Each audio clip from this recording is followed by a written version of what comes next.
Olá, alunos sergianos, aula de Sociologia, professor Luiz César.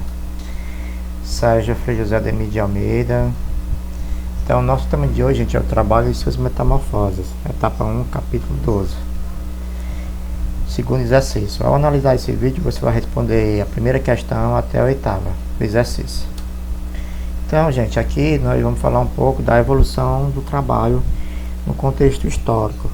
Veja só que aqui nós temos essa imagem que mostra a evolução do trabalhador até chegar nos dias atuais. Assim, as relações trabalhistas também passaram por mudanças, surgindo assim a figura do patrão explorador e da massa de trabalhadores que se submetia a condições muitas vezes indignas de trabalho. Entre as características da Revolução Industrial estão o sistema fabril mecanizado e o aumento da produção.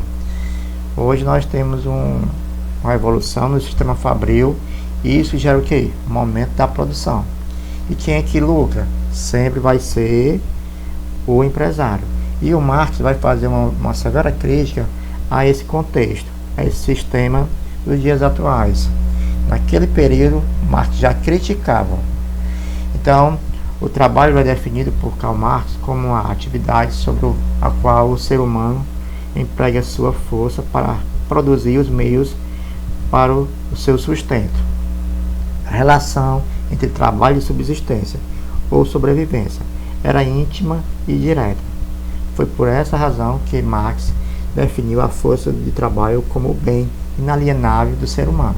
Então, Marx ele vai fazer uma severa crítica ao sistema atual, que o cidadão ele se torna um ser totalmente alienado ao sistema capitalista de produção dos dias atuais, ok?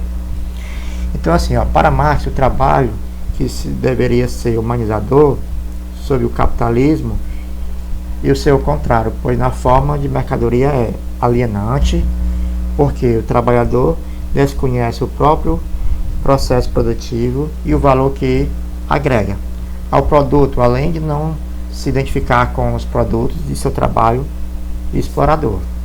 Então, gente, o Marx aqui ele vai fazer uma crítica severa à questão do sistema atual, porque o cidadão fica totalmente alienado e ele é explorado pelo patrão. Então, o Marx vai o quê? Ele vai buscar uma metodologia que é o sistema dele, onde ele vai dividir a sociedade entre a burguesia e o proletariado, e aí ele vai dizer que sempre quem tem lucro é a burguesia, o proletariado sempre fica de lado. Outro cara também bastante conhecido vai falar da questão do trabalho, é o Émile Durkheim. O Durkheim vai falar da divisão do trabalho. Durkheim também é um cara que vai ter um ponto fundamental na divisão do trabalho.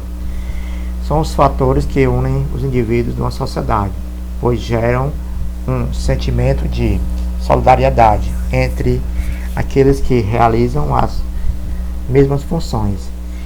Nessa ideia, a divisão social do trabalho seria responsável por manter a harmonia deste sistema de órgãos que compõem o organismo.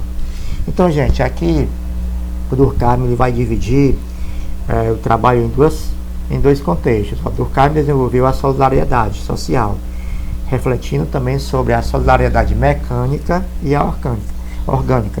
Então, o Durkheim ele vai dividir o trabalho em duas fases, a mecânica e a orgânica. Solidariedade mecânica e orgânica. Vamos ver aqui um pouco sobre isso aí. Qual a diferença entre solidariedade mecânica e a orgânica? Dentro do processo histórico, a solidariedade mecânica se reduz. E isso abre espaço para uma nova forma de organização e coesão social com base na solidariedade orgânica. Então, gente, na solidariedade mecânica é algo lá da Idade Média. Por exemplo, na Idade Média, o sapateiro, ele pintava, lixava, colava, fazia o design do sapato. Então, isso o Durkheim vai chamar de quê? De solidariedade mecânica, aonde o sapateiro ele fazia todo o processo do sapato. Já nos dias atuais, ele vai chamar de solidariedade orgânica. Por quê? Porque se dividia o trabalho. Dentro de uma fábrica de sapato, tem um cara para pintar, tem um cara para cortar, tem um cara para costurar, fazer o design.